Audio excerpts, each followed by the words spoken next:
Hey everyone, welcome back to our channel. Today we are diving into chapter 52 of our G-Wave series.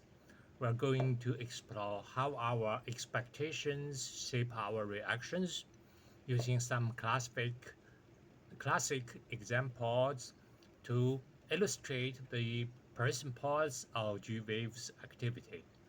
So let's get started.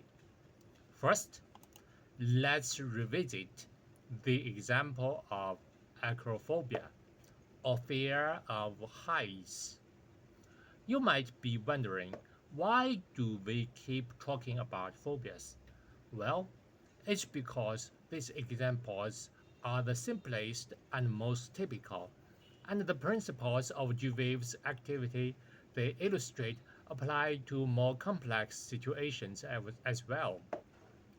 When someone with acrophobia stands near a high place, they experience the expectation and fear of falling.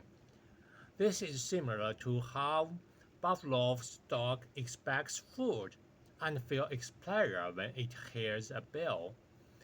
The fear makes the acrophobic person want to escape the height, just as the pleasure makes the dog salivate and eat. Essentially, these are both cases of simulated G waves activating corresponding groups of motor instinctive G waves.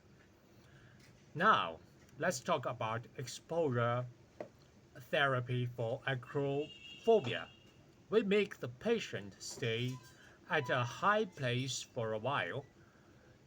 The continuous input of sensory G waves means that the activated expectation of danger isn't fulfilled.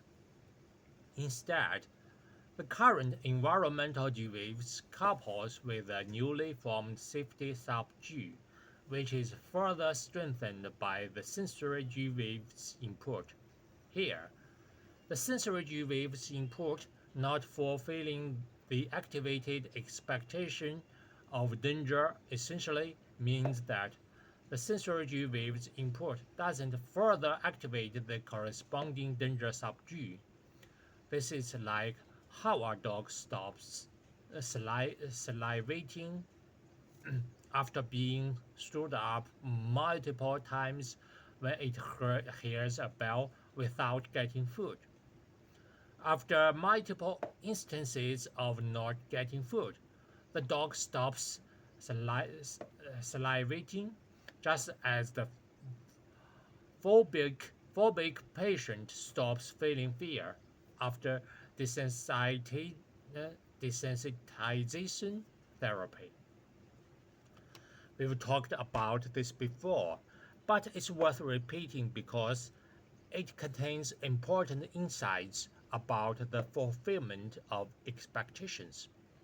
From the example of acrophobia, we can clearly see that expectations are the initial activation of a series of corresponding G waves. This kind of activation usually also activates some pleasure or discomfort subdues, making the expectations contain elements of pleasure or discomfort. Additionally, this kind of expectation activation is a simulated activation, usually not as strong as the activation from sensory G waves input. Here's a question. Do expectations always appear before sensory G waves input? Of course not. The appearance of expectations is often activated by the preliminary input of sensory G waves. For example, in the case of acrophobia, the patient's expectation of danger when climbing to a high place is activated by the sensory G waves input containing climbing to a high place. In other words, the continuous import of sensory G waves from beginning to end, activates different G waves in sequence. First, it activates existing G waves to form expectations, then continues to input to reflect environmental feedback. This feedback either fulfills the expectation or makes it unfulfilled, thereby creating new expectations. The non-fulfillment of the original expectation will make the pleasure or discomfort contained in the original expectation gradually weaken, and at the same time, it will make the pleasure or discomfort contained in the new expectation gradually strengthen. Someone might ask, what if the original expectation is fulfilled? That would be the sensory G waves input strongly activating the existing G waves, producing intense emotional reactions and strengthening the existing G waves once. Since expectation can appear after sensory G waves input, combining this with our understanding of the self-G from the last chapter, we can analyze the G waves activity in some common real-life situations. For example, when we miss a step on the stairs, we feel fear in that moment, but then we don't actually fall, and instead we feel relieved. In this process, the moment we miss a step, the sensory G waves input activates the corresponding danger G, creating expectation and fear. The result of not falling then activates other related safety G waves through sensory G waves input, producing relief. Of course, due to the multi-dimensional input of sensory G waves, the memory G of the event is also formed, and a simulated activation can make you recall the missed step incident. Another example. Before the college entrance exam results are announced, students already have two different expectations for the result, falling and passing.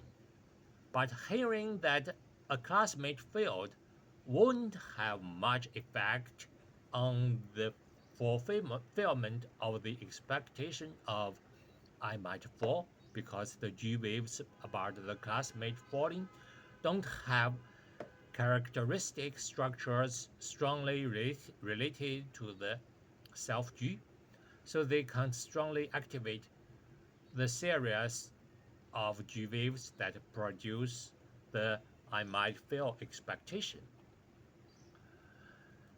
The above analysis is of simple situations.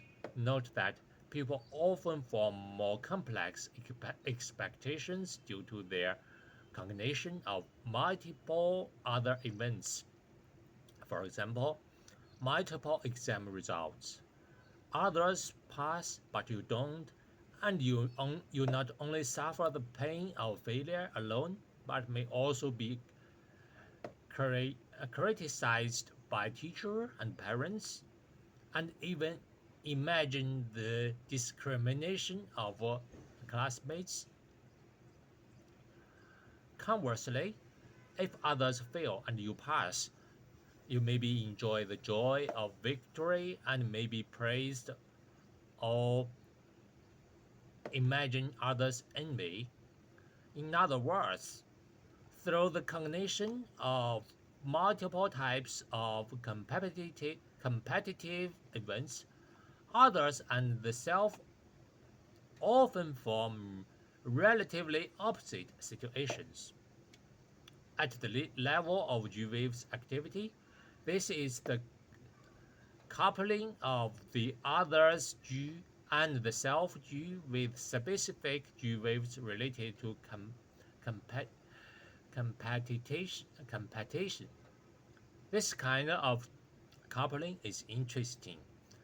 It's, a, it's as if it's an inverted structure where the other's happiness can be transformed into your own discomfort when projected to this coupling. We call this kind of coupling competitive coupling. Essentially, it's a type of Ju that forms connections between things originally unrelated to oneself and oneself in a mighty linked environment. With the existence of competitive coupling, the simulated G waves containing classmate falling produced, produced after the sensory G waves input can be transformed into one's own pleasure when projected to the competitive coupling. So, for a narrow minded college entrance exam student, the most pleasurable expectation fulfillment might be that the classmate falls and they pass. All right, that's the content today. A bit complex, right? Okay, see you next time. Bye bye.